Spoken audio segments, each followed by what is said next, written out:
Hello, everybody. Welcome. I'm here with Nels Cline. Thanks for being here, Nels. I really appreciate it. It means a lot to me, and I know to my subscribers, we're all very excited to talk to you today.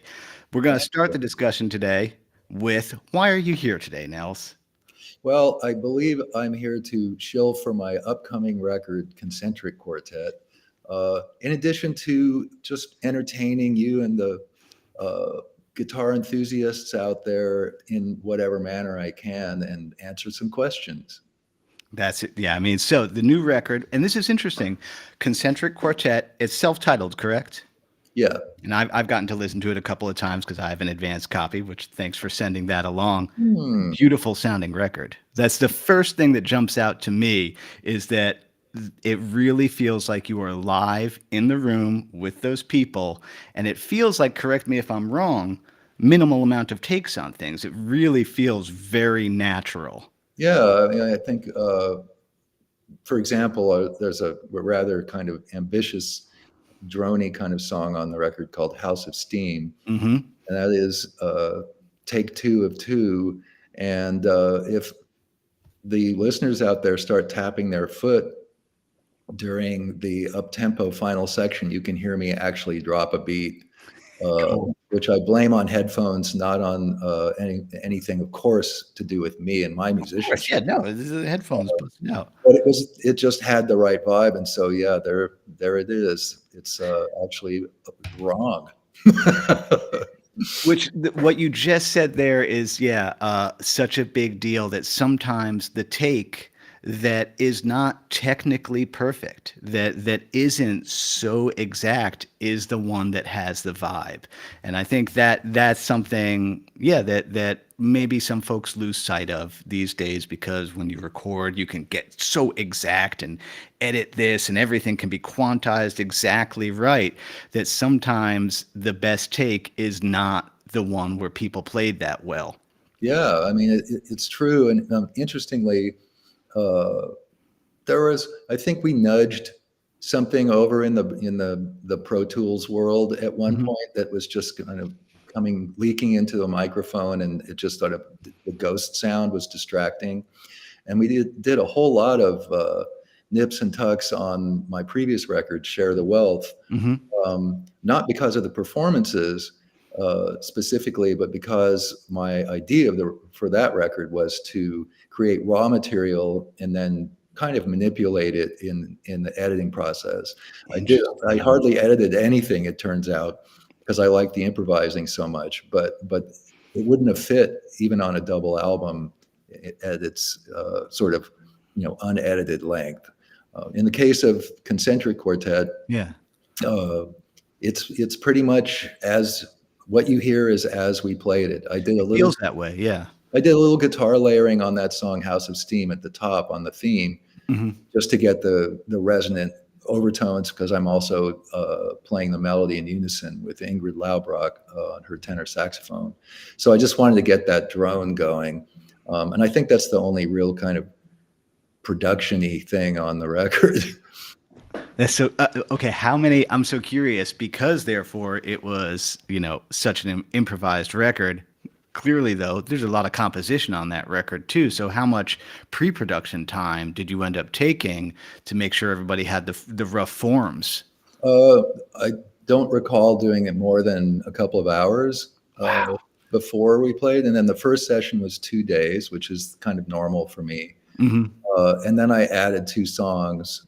I felt like the record needed a little, just to get the balance right. It needed this other kind of vibe, and I recorded the piece Down Close, which was Hmm. released late last week, and a piece called Inner Wall, and so those two pieces were done months later, actually, in one afternoon. That makes sense because you kind of got the vibe of what you would put together, and then you're like, you know what? I have this other thing that I think would fit well if I kind of draw that out and kind of click that in. Once you had the meat of the project done, then you added those pieces there. I'm curious, why did you release this one as a new name as opposed to under Nels Cline or Nels Cline Singers? Why Concentric Quartet? Well, I mean, they're all me, but it was I was informed by people who care about me being found in the world of streaming that I should really just call everything Nels Cline and then a title rather than keep changing the band name. So, because now I had the Nels Cline Trio, that was the first band way back when. Then the Nels Cline Singers, which are still going in an expanded edition after maybe 22 years. And I had the Nels Cline Four with Julian Lodge and on the record Scott Amazing. Colley and Tom Rainey on drums for a while, and we toured. And now it's Concentric Quartet, but the workaround was obviously to call the album Concentric Quartet and create a vague relationship between my name and the album title. You know, is it the name of the band? Is it the name of the album? It's both. It works for me. I was just curious. But it is the name of the band. It's like what I call it. Yeah, I mean, you're allowed to do whatever you want. Also, at the end of the day, that's the thing. It's like, well, I want to do this. It's going to get out there no matter what. That's true. Well, I'm lucky that way because those Blue Note people they're very nice to me and they do get the word out. Awesome. Let me ask you. One thing we didn't talk about the record is when does it come out so that people know where to find it. I am told March 14th. That's correct. So March 14th is when the Concentric Quartet album comes out, and that's why Nels Cline is here today. Now, the next question I want to ask you, we're still going to talk about that record. You're set up for recording. It sounds to me, I want to kind of guess some things. Well, I did see some clips. So 335, we're using a 335? That is Collings I-30 that's been Okay. Rather significantly modified with new pickups designed by my friend Bob Palmieri of Duneland Labs. He custom made. They don't match. The neck pickups for the neck and the bridges for the bridge, and he's a genius. And also he put a bone bridge on it, and that guitar has flat wound strings, so it's as close as I get on the record to, I guess, a traditional jazz guitar sound. Yeah, it has a real, yeah, okay, yeah, I was going to say I heard flat wounds. Okay, now, It's on Down Close and on Inner Wall, that guitar. and then what other guitars were you using on it? Well, The trusty Jazzmaster? the WAD is always in Chicago, so this is my New York. Yep, you got the Mastery on there. I forget who did the pickups on that guitar? Well, these are original pickups. Oh, wow, so those are the From original. early '59. I destroyed the tremolo, so I have a Mastery tremolo on it, and of course a Mastery bridge, which is the lifesaver. And then, so this is the main guitar on that record, and then when you hear the Concentric Quartet live, that's the guitar you'll see and hear. And I might be able to get the Collings out for that sound if we're in a car, which we will be on our little April run. For flying, no, it's just going to have to be the one guitar. And then I have my little studious Mosley amp and made in Chicago, and a few pedals, not as many as with Wilco, certainly. I would think not. Yeah, it didn't, it sounded minimally, and we'll talk about this more, being your Nels Cline, you have there's a couple of different musicians that live inside your head, clearly. Yeah, that's kind of, it's true. I don't know if it's necessarily a good thing. I think, let's go ahead and say, yeah, I think it is. Here's the overdrive I used, which happens to be in this bag of pedals that I brought to New York City to record on a record that never happened. And that's the Interstellar Audio Devices Octonaut Hyperdrive, which was given to me by someone I don't even know, that I never met. Wow. Who works for Widespread Panic. And they said, you like the Clon Centaur, you'd like this, we think. And they are right. Okay, that's good to know. That's the overdrive on the record when there is overdrive. There's not a whole lot. The distortion is my goo distortion on the record. I think that's only on Question Marks, The Spot, and House of Steam. And everything else is pretty clean guitar for the most part. And with a compressor on, my little Boss compressor that I can't stop using. I remember, I watched, I think you did a clip for Earthquaker talking about that. People make fun of you for that compressor, and you're like, well, it follows me everywhere. Yeah, it works. Yeah, it works for me. Although sometimes I use, and I think I used it on on the record. This was given to me by these lovely people at Bondi Effects in Australia. The Squish As compressor, because I guess I don't know if am I allowed to say four-letter words? Squish As Yeah, everything. Something as the next word in Australia is always F. Starts with F. yeah. Yeah, I think we're A safe. beautiful, subtle compressor. Um, and I don't think there's a bunch of stuff down here on the floor that I had uh, in this tool bag, and none of them were used on the record. They were all like, for example, this wah wah pedal, my old crybaby here. It says Bueno because I have so many broken ones that I know this one works. Uh, and that was because I was playing the other night with John Medeski and Joe Russo. We did a couple of nights, uh, Sick. Woodstock and in Brooklyn, and I thought it might be time for the wah wah, and it I'm was. I'm gonna hold on. I think there's a question I wanted you to take. Where'd it go? Okay. Hold on. Oh, darn it. Yeah, sorry folks. I can see all the chats coming in. Thanks everybody for being here. Oh, looks like it. Well, darn. Oh, here we go. We'll pop this one up, which is I think for those of you who follow my channel, that's a silly question. But Nels, who are you and what group does he play with? Okay. Well, I play in various groups, but I'm certainly So best known many. for my 20 years in the rock band with country and folk elements called Wilco. I started when I was 12 years old, probably, and I'm certainly the oldest member of Wilco. So that was around 1967, and came up through my own, I guess, kind of self-taught world of blues and psychedelic rock, and then got interested in jazz rock and jazz and free playing, experimental music, sound making, uh, and then went back to rock and started playing with Mike Watt from the Minutemen and Yep. Firehose, and later with the Geraldine Fibbers, Yep. among Killer other. band. And that's from playing with the Geraldine Fibbers is how I met Jeff Tweedy in 1996. Uh, and years later, he asked me if I'd be interested in playing with Wilco, and that was almost 21 years ago. Yeah, that I know that that's a silly question, but oh wait, It isn't silly if you don't know who I am. I mean, but I feel like people, if you know, you know. I'll say this, folks. Nels has done so much. Just go to his Wikipedia page and be intimidated because Nels, you have made so much music for such a long time yeah, music, yeah, Nels is maybe, yeah, I guess you're a musician's musician would be one way to talk uh, about it for sure. well, I'm still kind of a dumb rock guy that explores other areas. I mean, it's my favorite thing to do is completely spontaneously improvise. And I think it's my favorite thing to do mostly because it's the only thing I feel actually is a strength in my Hmm. case. So I've done that with really a lot of different people, and then ended up playing songs with people like Jeff Tweedy or uh, and Mike Watt, but also Yoko Ono and got it like a whole bunch of people I never thought I would ever meet, let alone play with. And so it's been a lucky life. I mean, yeah, well, you earned it, man. You absolutely earned it for sure. This is a good question we got coming in here because we were talking about this a minute ago before we started live. Let's pop this one out.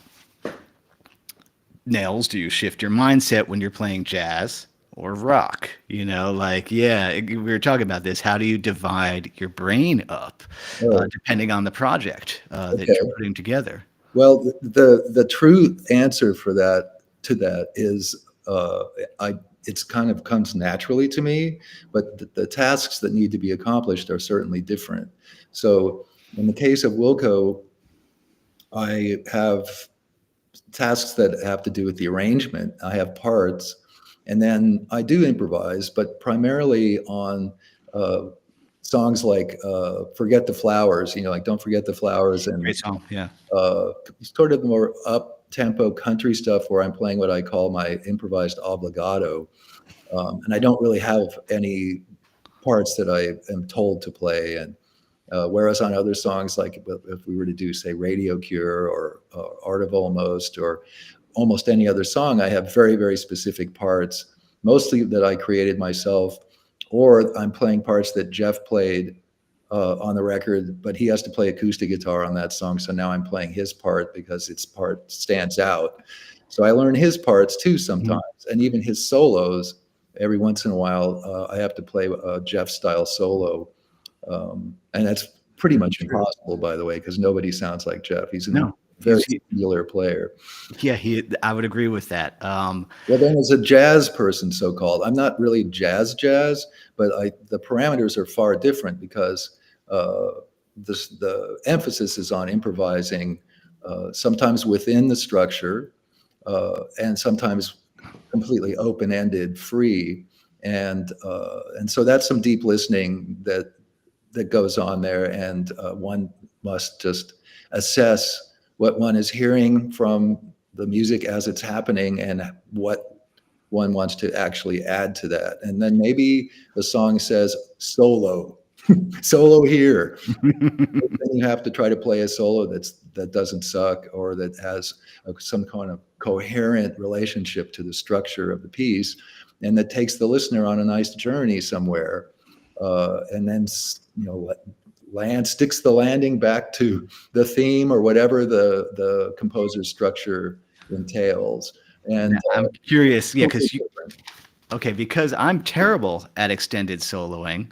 Give me some advice for someone who's decent at guitar but doesn't really ever feel comfortable taking a long solo. Well, I have to admit, I'm not really comfortable taking a long solo, in spite of the fact that the Wilco song "Impossible Germany" guitar solo has gotten longer and longer over 20 years, or well, actually 18 years, I guess. Um, but the genius of that moment for me is that I'm really just going to explore the A minor, A Dorian mode for as long Mhm. as I like, and quite a lot of other pieces that I play, not just my own, but with jazz composers.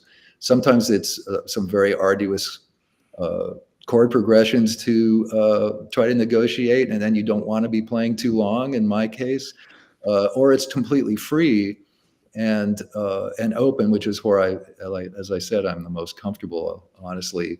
And and I just try to play what's in my head and hope it's that at the end of the day it mattered, to somebody, not just me. I don't know if extended is where I like to go at this point, Mhm, mhm. other than Impossible Germany, I guess. So I'm curious, do you feel like there's a little bit do you have a little bit of like a form in your mind for solos of like what okay, I'll just tell you what I do, and then you tell me if you have a similar way. I'm like, okay, I always and tell people like, well, kind of start low and not so crowded, so you got some room to go and kind of develop the ideas, and then by the time you're nearing the end, you end high with a lot of notes. That's my, you know, I think if you're one standard is form. striving for excitement, that's a good template, But that has this very definitive arc to it, and you can get yourself in trouble if you have more time because you end up at the end of the fretboard right? playing a lot of notes, and you go, oh, there's still another, time through the loop. Or You, you get tired. yeah. Now, you, who is, an expert at this sort of playing and has been doing it for so long, do you have a little form like that in your head that you're like, all right, here I go. I'm going to kind of go over here, then I'm going to go there, then I'm going to go there? Or like it's No, really every time is complete freedom? well, I, I, I guess every time it's complete freedom, but That's awesome. within certain Respect. limits Respect. of one's imagination or aesthetic concerns. I just try to play what's in my head, and then every once in a while, I actually learn to stop in time and not overdo it. Hmm. But as you can tell from my own recordings, I'm not very good at self-editing when it comes to making the records shorter. So I always have records that are too long, but not solos that are too long too often, I don't think. Okay, so these are all solid. Wait, Dad. I thought I wrote something down what we were talking about. The questions are coming fast and I know. furious. All right. Well. Okay. Let's scroll back. There was one that piqued my eye. Well, I'll just let you answer this one real quick while I find the one that was really intriguing to me. A wah pedal first in line. Yeah, only because it's not actually on my board. So I just stick it to the right of my board and then hope it sounds right. I love, and I'm sure you enjoy this sound too. I love a wah first, hitting an octave fuzz right after it, and you just put that wah all the way forward, and you just get screeches and feedback, and just it's one of the most horrible but perfect sounds for when you're like, I need the most offensive guitar sound I can possibly do. It's always, yeah, put the wah and it just Very, slam it to the front. it'd be kind of like a very like Ron Ashton kind of Yes. uh, Yeah, yeah. rock. Just yeah, cuts your ears. Oh wait, so to let me ask you, what is your favorite obnoxious guitar sound? That like The you're like, noxious guitar sound. There, well, the one that I made on the Concentric Quartet record appears on a song called Surplus, and it's a fuzz. Uh, and I don't even remember the name of it. It was given to me by a friend of my wife's in Japan, uh, and it's basically trying to recreate, retro octave type fuzz, but it's extremely nasal and doesn't really pick up notes very well if there's more than one. Like single note thing, you're okay, but once you get into dyads and chords, it basically just completely uh, farts out and panics, right? yeah, exactly. And so that could be a good sound. Another favorite sound of mine that I used, probably overused, was the my well, it's right here. It's a fun game. The original Whammy one. Yeah, I saw you talking about that one on the I love Earthquaker it. video. I don't Yeah. use it with concentric quartet, but I like having it just in case when I'm recording.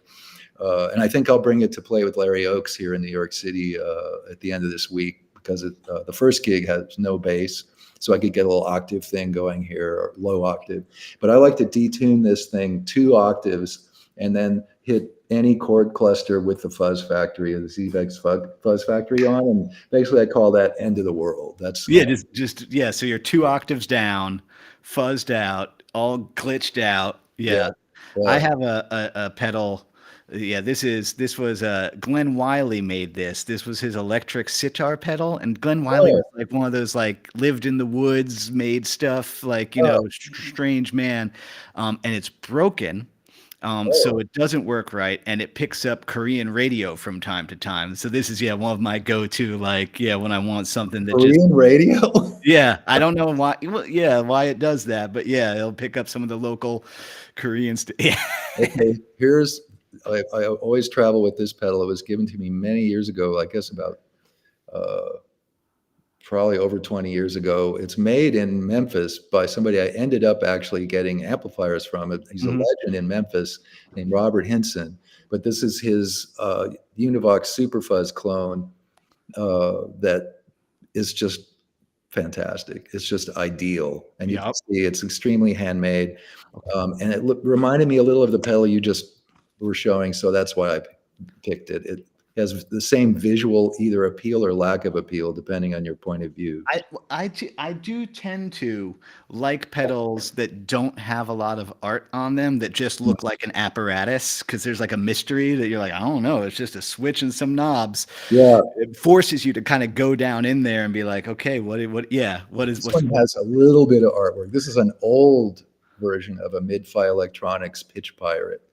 Mid-Fi near Boston. Um, yeah. I don't know them, but yeah. Oh man, very raw, very marvelous, really sick pedals. The glitch computer is a pure noise pedal if you're looking for that. The mid-fi, like if they, I don't even know if Doug still makes it, but I hope so. It's out there. I Okay, well saw somebody ask me a question about whether I could do a collaboration with Mark Rebo. let's pop that up. Yeah. Just say we have played together, uh, but have not ever deigned to do a project together for recording. And Just great hasn't worked idea. out. Love Yeah. Mark. Yeah, I mean, yeah, I'm not surprised. I mean, Mark's I'm a big fan of Mark's work as well. But I could absolutely seeing the two of you being able to do some really cool stuff. Yeah, and I assume, yeah, because you're East Coast, he's East Coast. I'm sure, yeah, you've done stuff together. Yeah, I'm surprised that you haven't done something already, but you're busy. Well, actually, we are on a record together. 2 tracks or one track by Chris Davis called, and that's an amazing band that she assembled. There's it's not consistent personnel on the entire record, but Terry Lynn Carrington is on drums and Trevor Dunn on bass, Chess Smith on vibraphone. Uh, and Mark and I are on a track together. Mark's on some of the record. I'm on one other track. Chris Davis. Oh, I'm having a senior moment on the album title, but anyway, it's on Pyroclastic Records. That's her label. She's an amazing pianist, composer. Actually, I played duo a couple of times with Mark playing acoustic guitars, and also did a quartet with him at many years ago with it was me and Mark and Bill Frisell and Shahzad Ismaili playing drums and and synthesizer. And it's actually Shahzad who gave me this pedal like 20 plus years ago. Aha, it all comes back around. Yeah, Shahzad is amazing. Um, so yeah, maybe Mark and I are overdue. It'll happen when it's meant to happen. I think you both stay very busy. So yeah, I'm sure. Yeah, I'm sure it'll happen. I mean, you just did a bunch of stuff with Julian Lodge, which that stuff is really sick. I mean, you got anything more planned with him? No, I wish. We've been trying to get our duo back together now for something like 6 years. Hmm. He's the one of the busiest people I've ever met. You know, he and Ingrid Laubrock, the saxophonist in my current concentric quartet, or I don't know how they do it really. I mean, my life's a lot simpler because I'm doing so much Wilco touring, so it's that kind of a Sure. steady. But Julian's teaching. He's playing all his own music. He's playing with Joe Lovano these days. He's gonna be playing with Jenny Scheinman coming up, along with Bill Frisell, and actually I'm gonna play too. That'll be at Big Ears. Um, and so I miss Julian. I miss playing with him, and he is absolutely one of my favorite people I've ever played with. And I feel actually like I play better when I play with Julian because there's something. It's not just because he's technically astonishing and musically super advanced. It's because he makes me relaxed when I'm playing. So I play That's better. amazing. Yeah. He's just who he is. That's there's a wisdom in what you just said, or at least you just pointed to something about collaboration that is not always about chops. Because again, you've worked with Now we're gonna broach on the subject of you've worked with heavy hitters in the jazz world and then total freaks. Um, that's two very different kinds of musicians, like people who you know trained conservatory. I don't actually. Did you go to where did you study? I'm mostly self-taught. Amazing. Yeah, but I did take theory lessons. Mm-hmm. I never had any substantive guitar lessons, although a guy named Bruce did show me a diatonic scale in chords at one point when I was a teenager, and that was a Yep. very big aha experience for me. But everything else, like when I used to play with just two fingers when I was really young, and I didn't know any chords, and so when I got interested in, well, I guess we call it prog rock, and also we say jazz. Mm-hmm. I thought, oh man, I got to learn how to play. And Mm-hmm. so I taught myself how to use all my fingers. But you can tell when I play, watching me play, that I never had a lesson technically. Or same with my right hand is completely weird too. But to speak to the weirdos and the conservatory trained people, I can comfortably live with the term that my late wonderful friend Don Waller referred to me as a sound baby. So I'm a sound baby, I admit it, and as such, a lot of the weirdos that you mentioned make some of the coolest sounds, They and I absolutely like do. to be immersed in sound. And I'm the guy on tour, for example, with Wilco, who I look forward to sound checks. I just love as soon as we start playing and sounds happening, I'm a happy guy. I love that sound, baby. Because I think about well, okay, to talk about what you said of not taking lessons or a lot of lessons. Well, you also, because your twin brother, drummer, correct? Yes, he is, and a composer. He has a bunch of records out that are beautiful records. you guys were, I would assume, pretty fat. My brother's a bass player. I come from a musical family. So the second I picked up guitar, my brother picked up bass. We had a band immediately. And again, it's that same thing I think that you're referring to is that like you learn by you were out there pretty quick, weren't you? Like out Well, there playing gigs. no, not really, because my brother was always good, and we're identical twins.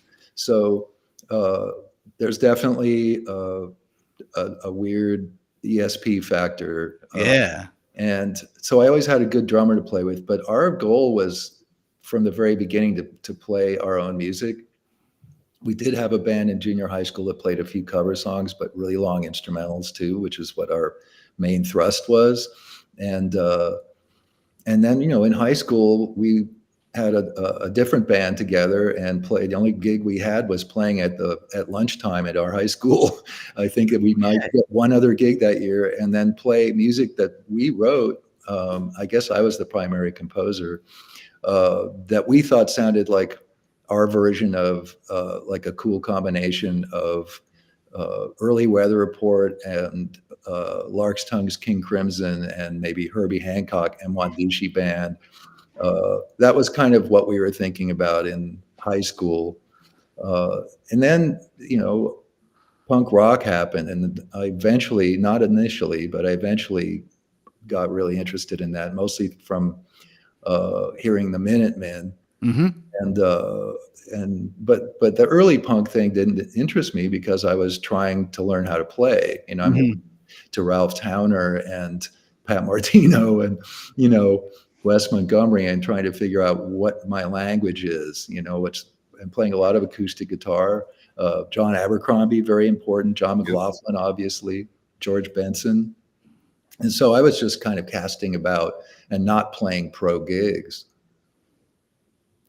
Yeah, so yeah, and I'm just curious when, and this I feel like happens to anybody, who's accomplished things in music, was like, was there a point when you were like, oh yeah, I think I get this now, like where you kind of knew that like this was your thing and like it was gonna be your thing?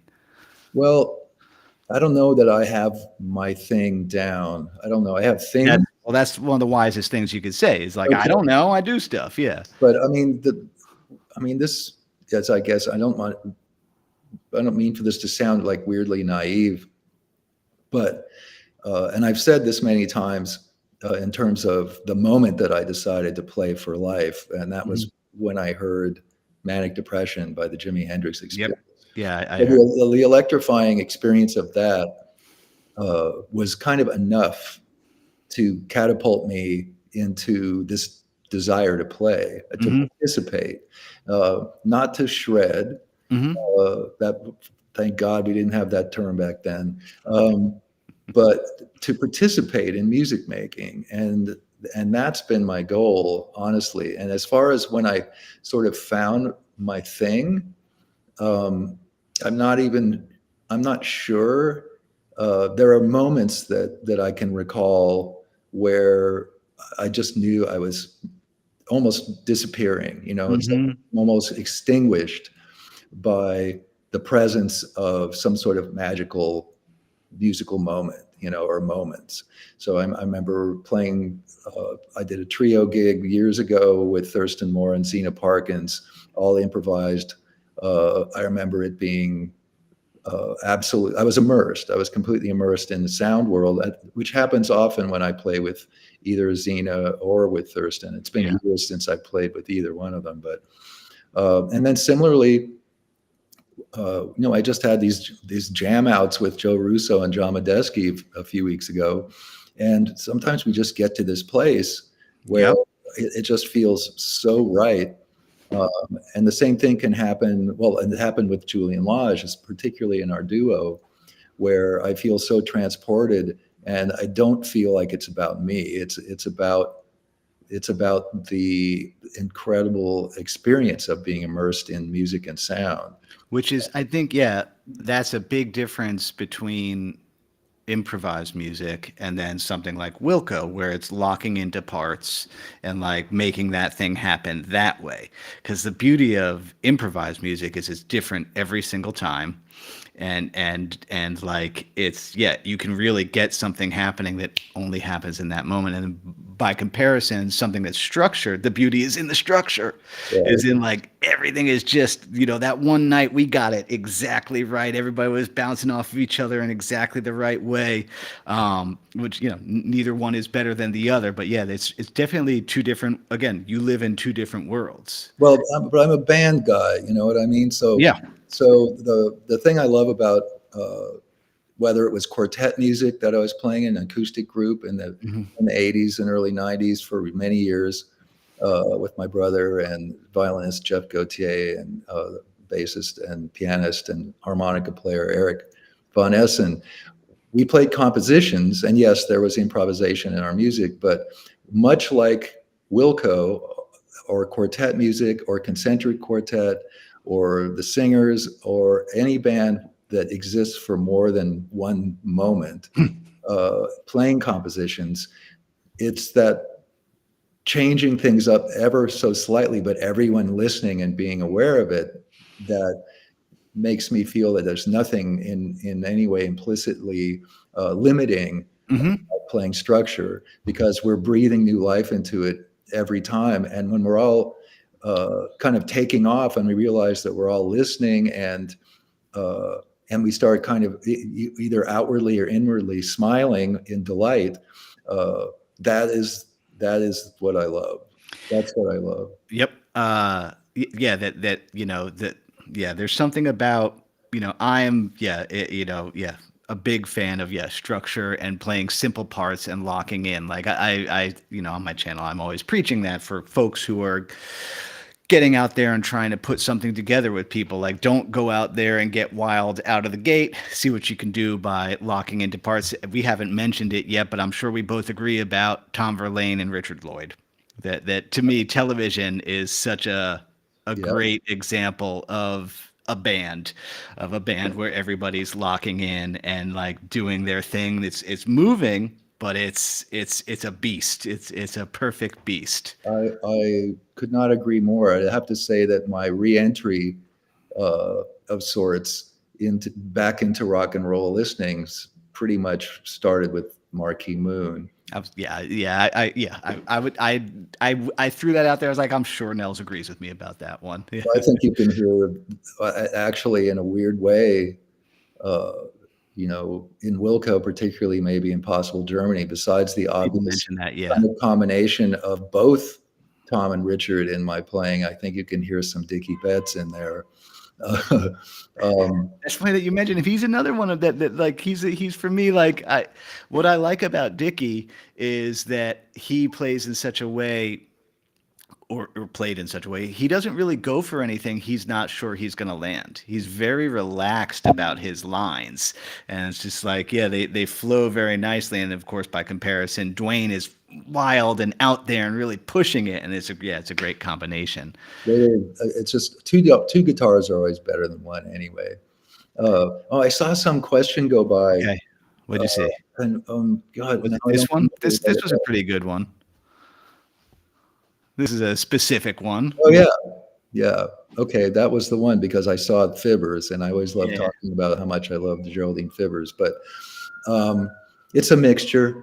It says, is it licks? I mean, I don't know. The licks that I have are my licks, I guess. So Yeah. licks isn't a word that I think about too much, but I know they exist. I think I like to pretend they don't. And I know when I play, if it's incumbent upon me to play on a blues, that I'm going to play some stuff that's a million other people played because I'm actually trying to get the That's flavor right. well, that's what you do. Yeah, that's the blues. But I have my own way of playing it, and it's uh, besides the obvious Hendrix thing. I have pretty heavy strings on my Jazz Mastered, so I don't do as much bending. Hmm. All of a sudden, here I am trying to do a lot more note bending, and the Jimmy thing comes out, but also the other Jimmy Vaughn, has this way of phrasing and these sort of like clipped last little statements that he would make that really had a big impact on me from those earlier Fabulous Thunderbirds Hmm. Hmm. records, and then Albert King and I don't know. Just now I'm going to talking about the blues, And I have to mention, how much I cannot even approximate, not even touch, but can appreciate, and sometimes actually even play off of Derek Trucks, Hmm. who is one of my favorite musicians that ever lived. He is singular. He's absolutely singular. Yeah, I saw him last summer. Hit his intonation. That's insane. His intonation with the slide and the movement and It's so expressive, and it just brings me to tears Mhm. routinely, which is not something that I usually experience from just listening to somebody I already kind of know. Oh, this is not a question that anybody has here, but this is just something I thought of. Okay, you get to do so many things. You have such a rewarding life in music. You've paid your dues. Tell me, what is more fun for you?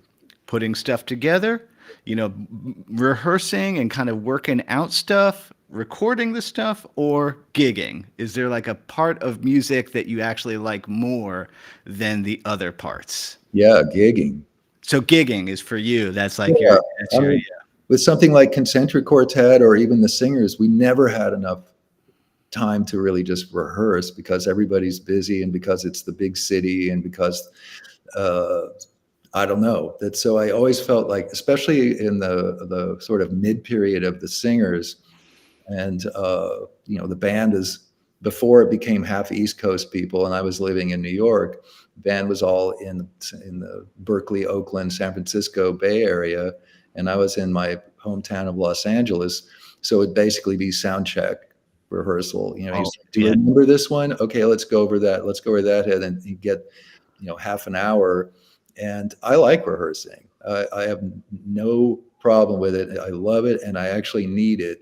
But Hmm. it's not like uh, playing the gig, and Hmm. the gig is kind of everything for me. And that's also why I like, uh, I guess, doing both the rock pageantry world Hmm. of Wilco and production and all that, and the rituals thereof, and then small gigs with my bands. That's what I was just about to ask about. Improvising. Yeah. It's all kind of the same to me. I don't look at the audience really, so I'm just in my own world kind of, and listening to everybody, and listening to the band, uh, and that's what I live for. Honestly, I feel like at this point, especially as someone who likes improvisation and jazz-related music as much as I do, kind of like an old uh, off Broadway. Uh, live drama actor or dance like Hoofer in the dance in the chorus line or something. I just kind of want to dedicate myself to that sort of endeavor, Hmm. whether anyone really finds it commercially viable or not. And that's really what I care about. And I'm not going to be here that much longer on the planet anyway, so I got to make it Well, you don't know my that. thing, and my thing is playing. Yeah, yeah, yeah. Well, yeah, like you went into, instrumental kind of out there stuff and you stayed there for a long time knowing probably like this is not maybe what's the most commercially viable thing, but you stuck to it.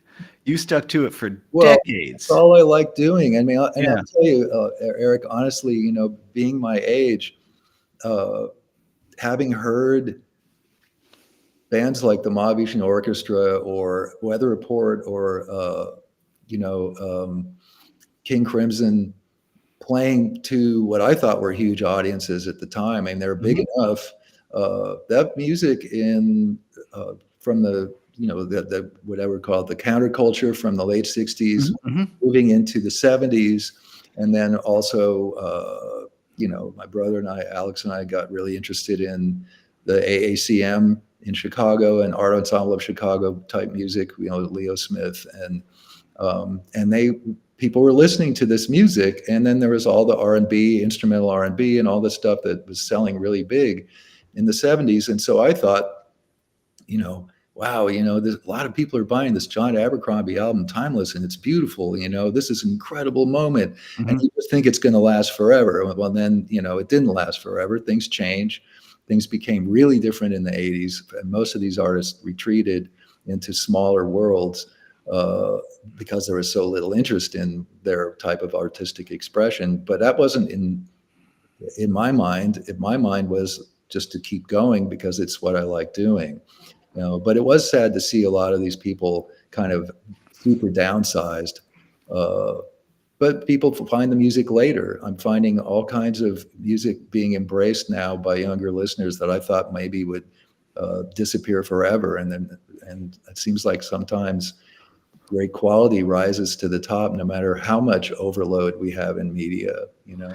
Yeah, and I just realized this. You're actually, if you think about it, you're actually in a very important, influential position in that here you are, a guy who's into King Crimson and all the instrumental, free jazz, Sun Ra, Mahavishnu Orchestra, all the stuff that you do in Wilco, and by your being in that band, you're doing that thing of you're like ambassador for all those artists, because people are going to be googling now. Oh wait, no, who should I be looking up now? Like, oh wait, okay, yeah, Joe Lovano, okay, John Abercrombie. So Yeah. yeah, I just, that's just a reflection I just had. Like, yeah, just like, for me growing up, Tom Waits was the guy who kind of made me start to like go towards jazz and jazz flavored things. There's a gateway drug, and for guitar players now, I don't know why I didn't think of this until now, but you're absolutely for Mm. one of those guys who's going to be, yeah, people who are into what you do are going to be Well, looking up stuff. what intrigued me and actually worried me when I started getting interested in what we call jazz, which was just when I was entering high school in 1971, and I heard Africa by John Coltrane, and kind Hmm. of just that was the big, whiplash. Like, wait, what was that? Hmm. Very big moment. I started listening to so much of this music, and I even mentioned it on this show, Weather Report and Herbie Hancock's music, and there was no guitar on all the picking up these old Blue Note sides and listening to all this great music, Andrew Hill or Booker Little and Eric Dolphy or whatever. Uh, Obviously, Miles quintets. No guitar. Tony So Williams, yeah. what was I going to do? So I started listening to jazz guitarists, but um, the language of the traditional jazz guitar, as much as I find it captivating, I just don't know if that was my personality. Hmm. I've been kind of still casting about trying to figure out which direction to go now for like 40 years. But in the case of Wilco, Sure. I think that it's important to remember, for me to remember, or anybody else if they care, that the first rock and roll that I became really obsessed with was the Byrds. Uh, Hmm. they were not only huge generally, but they were a Los Angeles band where I'm from, and Buffalo Springfield were very important, and Neil Young uh, on his solo work. And that whole world, it certainly informs my participation in Jeff Tweedy's songs, Sure. Yeah, that lines up. and many others, obviously. Hmm. But that's the connection. That's like the roots connection to me and Wilco music. Okay, we have some. I won't keep you too much longer. Okay. We'll do a few more questions. This is actually a good one. Let's. We have, okay. Perry. Okay, he's just saying he's 60. Something about technique, but let's finish it up. How do you stay healthy? Uh, Staying mm, healthy, drinking water, stretches, anything. okay. Yeah, physical health for the musician. Because guitar, it can hurt. You can get RSI. So yeah, what do you do for that? Oh, well, see, now we've opened up Pandora's box. Um, It's important stuff, though. It's important to well, talk about. okay. I have to do PT for my shoulder. Yeah, I'm going to do my TMI organ recital, old man talk here, which is uh, for years and years. And as I said, I've no technique. I didn't learn technique. Okay, so for years and years, I got away with murder. Okay, I had some good DNA, really skinny guy, uh, and really into, I guess, playing pretty hard, especially when I got back into rock and roll and I was Hmm. playing with Mike Watt and later with the Fibbers, where I would pretty much give myself whiplash nightly from just doing stupid things with my head and kind of hopping around, which I still do kind of unavoidably with Wilco. But I can say that the hopping around thing, and then years of looking at my hands Right? with my chin in like this and my neck.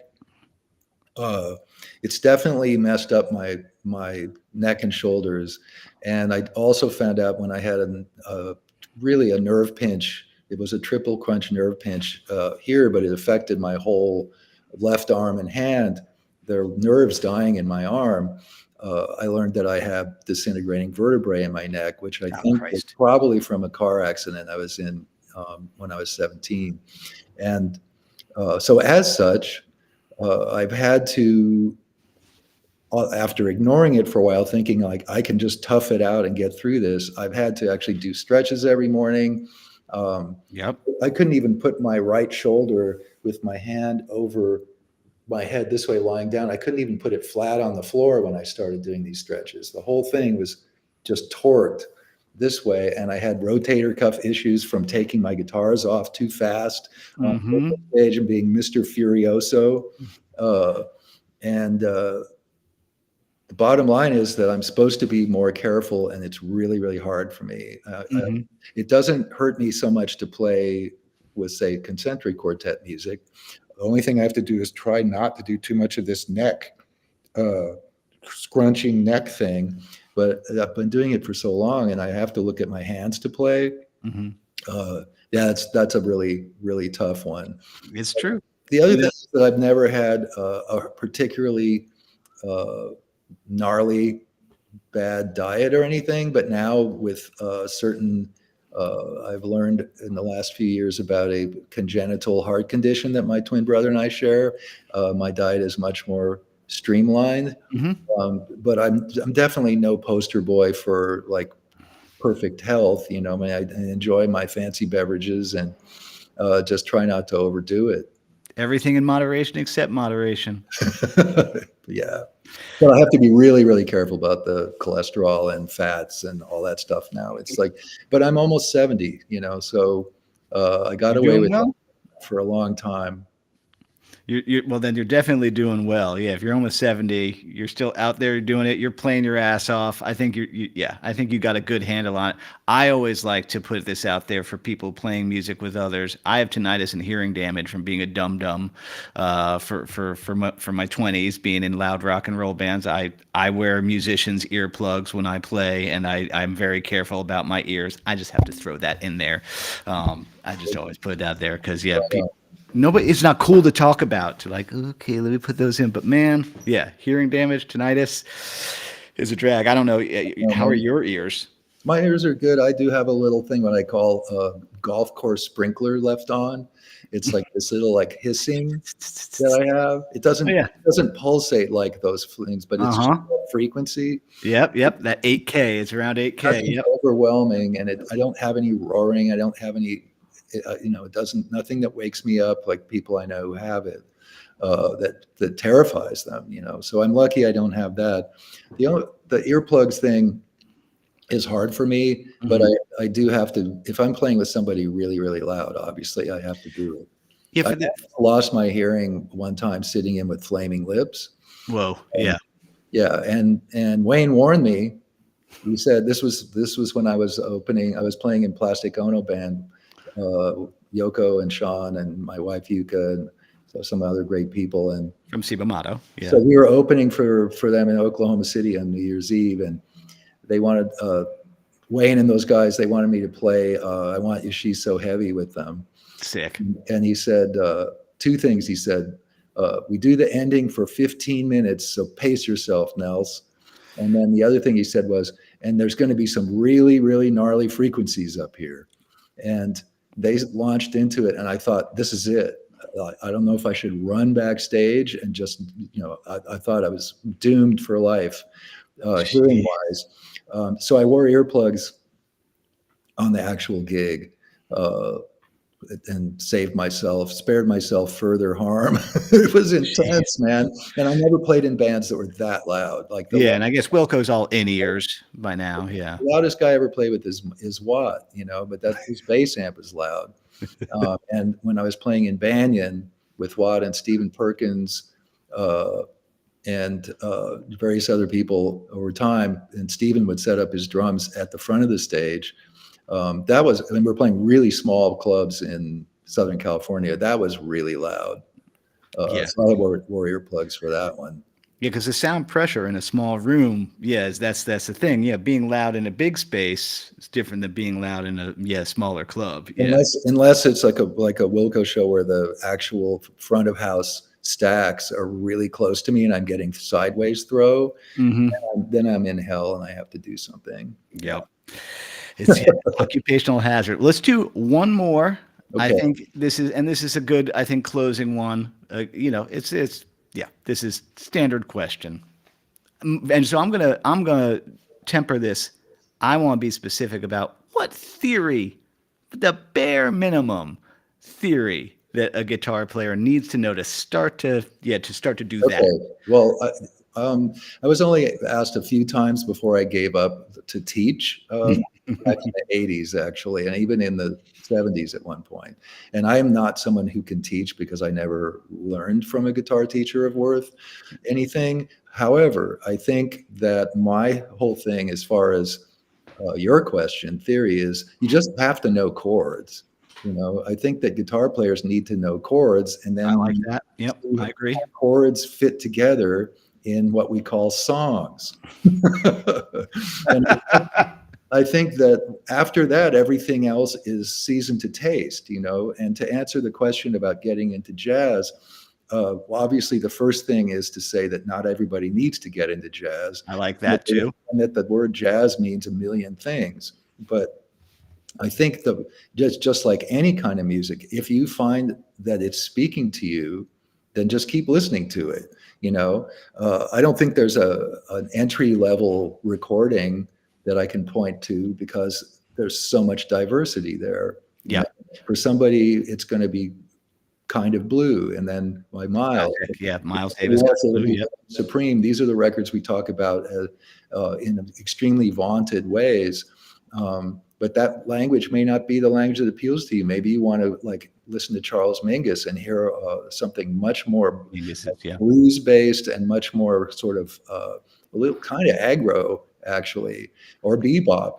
Charlie Parker and Dizzy Gillespie. That music's all way too hard for my tiny brain.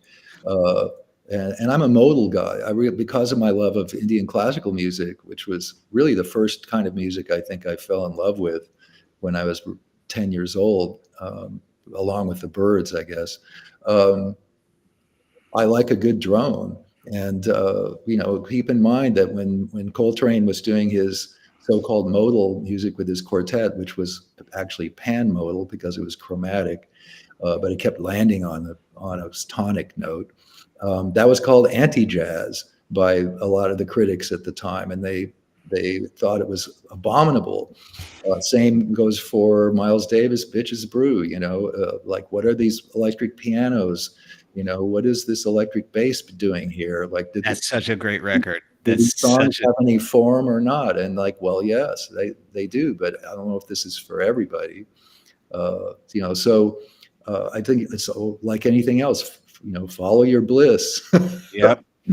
I think yeah. I'll take a stab at this. My answer to this is that yeah, like you said, it has to be something that you really like because I do think that there's a little bit of a thing that goes on with jazz where because it's difficult to play, a lot of rock players are like, well, I'm going to learn how to play jazz and then it'll make me better at rock.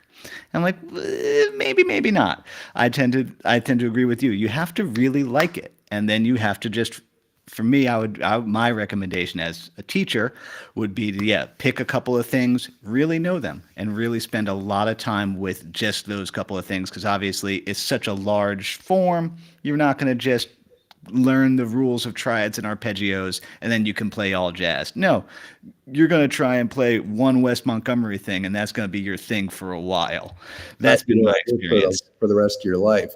Yeah. Case of Wes, I mean, nobody can even play like Wes, and there are Nope. people who got close. Nope. There's like 3 licks I picked up from West that I still play around with to this day. Like, why is that? Okay. Yeah. Yeah. Total genius. Sorry, what'd you say? Total genius. Oh, I mean, yeah. Genius. Yeah. I mean, absolutely. Just one of the absolute innovators of the instrument for sure. Yeah. I'll let you go. We've gone an hour. I think we got a lot from you. I think thank you everybody for being here. Thank you, Nels, I'm for sorry being we here. didn't get to all the questions, and I hope that it was at least somewhat entertaining and enlightening. I think we got some stuff. I think we got some stuff. I think we got some stuff in there for people to reflect on. Everybody, Nels Cline, Concentric Quartet, March 14th is when that new record comes out. And until then, Nels is everywhere, touring all the time, playing all sorts of gigs. What's the best way to keep up with all the things that you do? Well, I'm told that my website still exists. It does. I haven't looked at it in 100 years, and I'm sure it still says, maybe the front says lovers, and that's how old it is. But the calendar, my beloved management, keeps my calendar current. So yeah, well, nelscline.com is your, go ahead and subscribe to the mailing list because yeah, you're always going to be out playing with somebody somewhere because it's what you love to do. That's what I love to do. Thank you, Eric. Thanks, everybody. All right, everybody.